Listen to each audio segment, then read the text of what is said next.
সকাল থেকে দেখতে পাচ্ছি যে জিদ্দা নাকি টিএমসি সরকারকে নিয়ে একটা রাজনৈতিক পোস্ট করেছেন, মানে তিনি নাকি বক্তব্য রেখেছেন টিএমসির নামে যে এই সরকারকে সরাতে হবে, আর এমনকি এই সরকারের জন্য নাকি কাজ করতে পারছেন না, এরকম হ্যানা ত্যানা পোস্ট। ঠিক আছে, তো আজকে আমি সেটা নিয়েই আলোচনা করব যে জিদ্দার এই পোস্টটা কি সত্যি, মানে জিদ্দা কি এমন কোনো বক্তব্য কোথাও রেখেছেন। আমি সুপ্রিয় রয়েছি তোমাদের সঙ্গে, তোমরা প্লিজ আমাদের ইউটিউব চ্যানেলটাকে সাবস্ক্রাইব করে দাও, ভিডিওটাতে একটা লাইক দাও, পুরো ভিডিওটা স্কিপ না করে তোমরা দেখো। আর আমার ভিডিওগুলো যারা দেখছো তারা আমাকে অনেক রকম কমেন্ট করছো, কেউ খারাপ কেউ ভালো কমেন্টও করছো, সবাইকে আমি জানাবো ধন্যবাদ। তবে হ্যাঁ, আমার সাথে জুড়ে থাকো, আমার ভুল ত্রুটি থাকলে তোমরা অবশ্যই আমাকে ক্ষমা করে দিও, কেউ বাজে কথা কিছু বলো না, আমি নিজেকে শুধরে নেব যদি আমার কোনো ভুল ত্রুটি থাকে। সো দেখো, জিদ্দা এতদিন কথা হচ্ছিল জিদ্দাকে নিয়ে যে সে রাহুল ব্যানার্জির কোনো মানে ঘটনার সময় কোনোভাবেই তাকে দেখা যায়নি, এমনকি টেকনিশিয়ান স্টুডিওতে যখন মিটিং বৈঠক বা মিছিল হয় তাকে কোনো রকমভাবে সেখানে তার মানে জিদ্দার উপস্থিতি দেখা যায়নি। ঠিক আছে, তারপরে যখন নিউজ মিডিয়ায় একটা খবর আসে, মানে সোশ্যাল মিডিয়ার মাধ্যমে, যে জিদ্দা রাহুল ব্যানার্জির বাড়িতে গেছিলেন, তিনি নাকি সেই সময় মুম্বাইতে ব্যস্ত ছিলেন, কোনো একটা কাজে গিয়েছিলেন, আসতে পারেননি। তারপরে তিনি তার ভাই গোপাল মাদনানি সহ মানে গেছিলেন রাহুল ব্যানার্জির বাড়িতে, রাহুলের মার সাথে কথা বলেছেন, রাহুলের ভাইয়ের সাথে কথা বলেছেন। প্রয়াত রাহুল ব্যানার্জির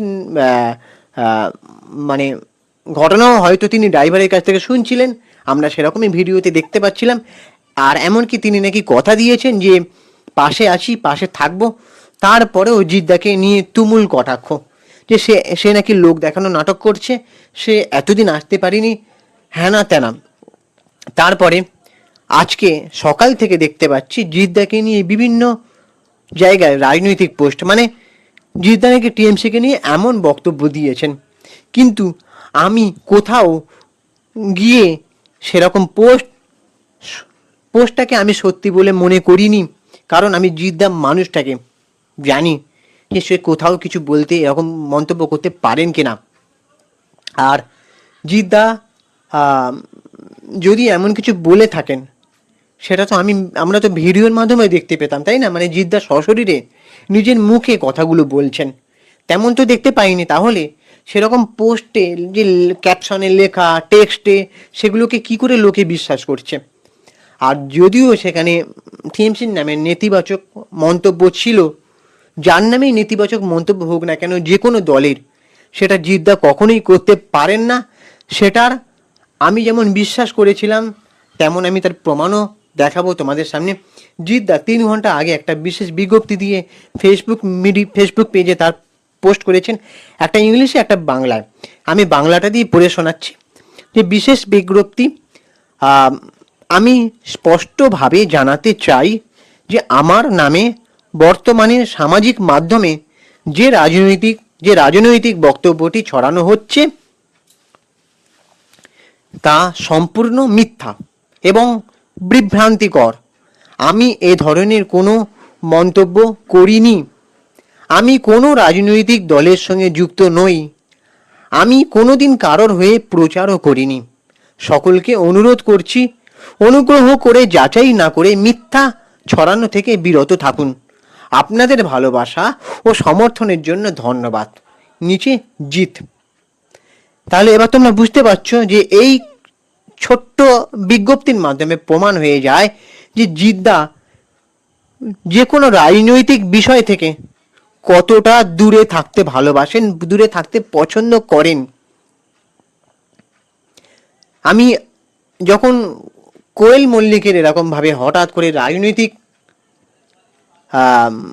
মহলে আসার খবরটা পেয়েছিলাম, তখন থেকেই আমি কিন্তু ভিডিও বানিয়ে বলেছিলাম যে সবাই একে একে রন্ধে রন্ধে রাজনীতিতে যোগ দিচ্ছেন, কিন্তু পড়ে রইলেন এই দুটো মানুষ, জিদ্দা এবং বোম্বাদা। এই দুটো মানুষ যদি কখনো রাজনীতিতে যোগদান করেন, আমি এই দুটো মানুষের আর ফ্যান থাকবো না। আর জিদ্দা তো কখনোই রাজনীতিতে যোগ দেবেন না, বোম্বাদাও তাই। পৃথিবী যদি উল্টে যায় তাও, কারণ বুম্বাদাও অনেক সময় বলেছেন যে আমি সিনেমাটাই শুধু বুঝি, আমার দিন রাত শুধু একটাই ধ্যান, সিনেমা, সেটা ছাড়া আমি কিছু বুঝি না, জানি না, বরং সেটা যদি ছেড়ে দিতে হয় তাহলে আমি মারা যাব, এমন কথাই তিনি বারংবার বলে এসেছেন। জিদ্দাও তাই একটা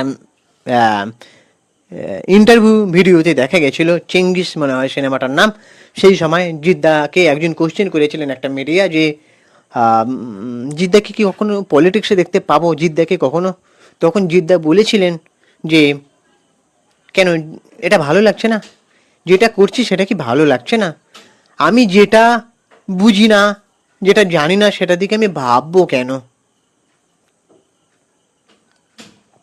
তারপরে তিনি ব্যঙ্গাত্মকভাবে এটাও বলেছিলেন যে আমাকে কেউ যদি কালকে এসে বলে রকেট বানাতে, আমি বলবো ভাই আমি পারি না, কি করে বানাবো? তো যাই হোক, জিদ্দা এই মানুষটা মানে ফ্যামিলির একটা আদর্শ মেনে চলে। আর এই জিনিসটা আমি কোয়েলকে নিয়েও বরাবরই বলে এসেছিলাম যে ফ্যামিলির সে আদর্শ মেনে চলে এবং তার মধ্যে সৎ নিষ্ঠা আছে, কিন্তু সে যে কাজটা করে দেখালো, অনেক মানুষের বিশ্বাস, ভালোবাসা, ভরসা এক নিমেষে ধূলিসাৎ হয়ে গেল।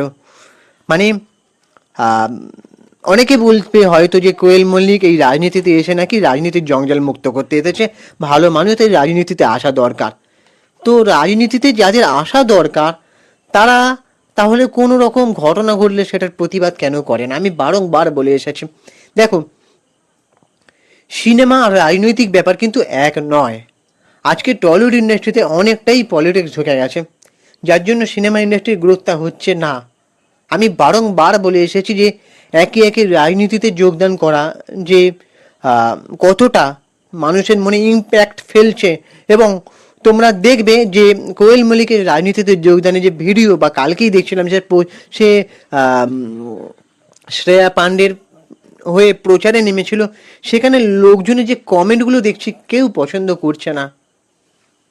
আমি খালি একটাই ভাবি, যারা ভালোবাসা দিয়ে সেলিব্রিটি বানায়, যারা ভালোবাসা দিয়ে তাদের নিজের কষ্টার্জিত অর্থ দিয়ে টিকিট কেটে তাদের সিনেমা দেখে তাদেরকে সেলিব্রিটি বানায়,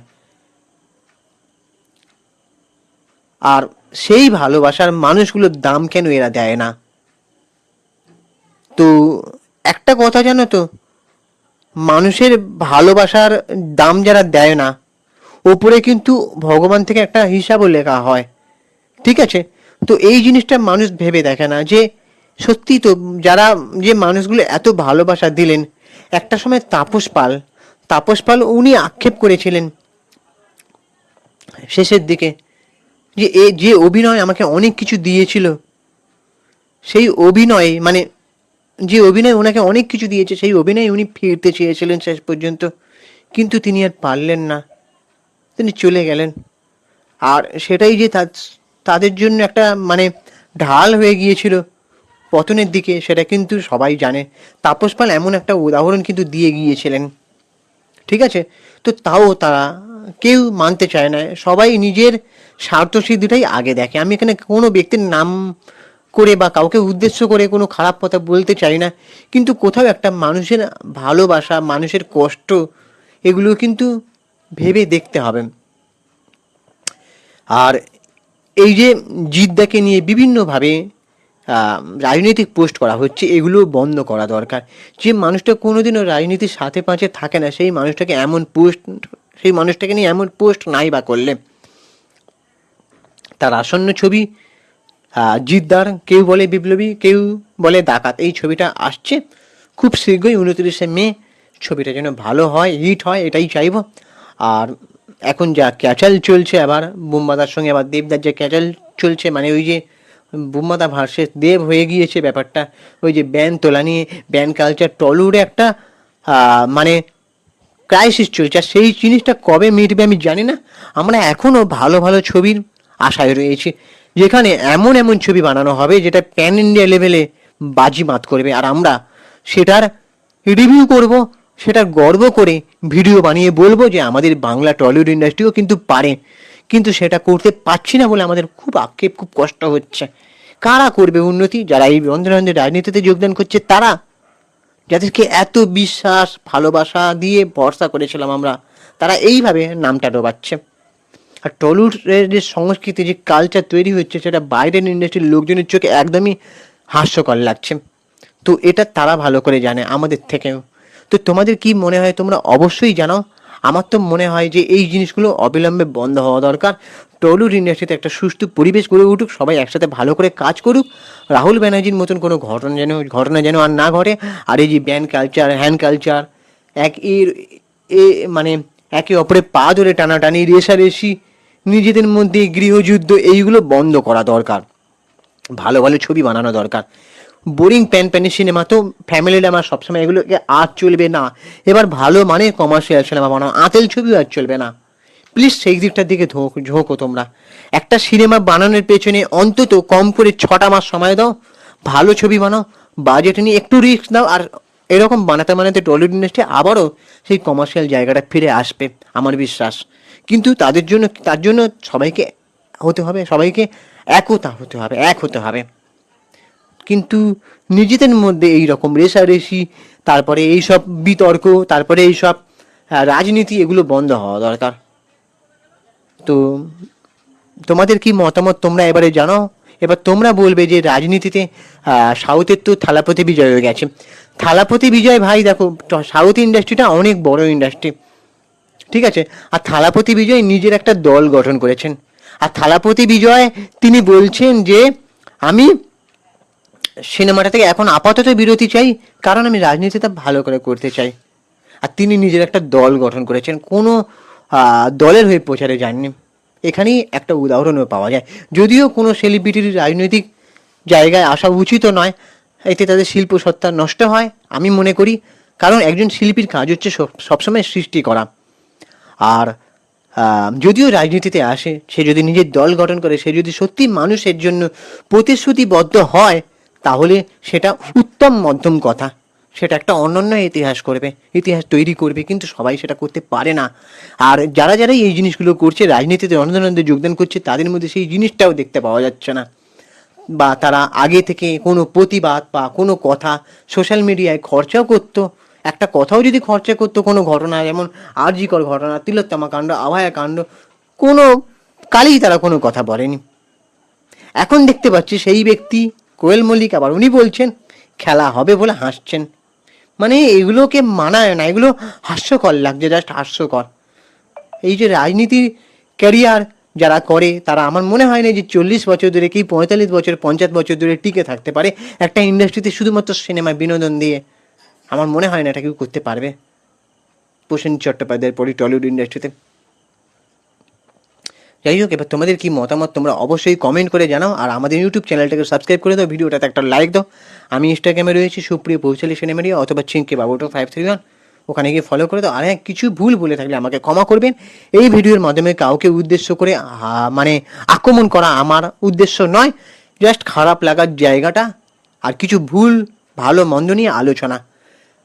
আমরা যাদেরকে সেলিব্রিটি বানিয়েছি বা আমরা যাদেরকে মাথায় তুলেছি, তাদের নিয়ে ভালো, তাদের কাজ নিয়ে বলার অধিকার আমাদের আছে। চলো টাটা, ভালো থেকো সবাই।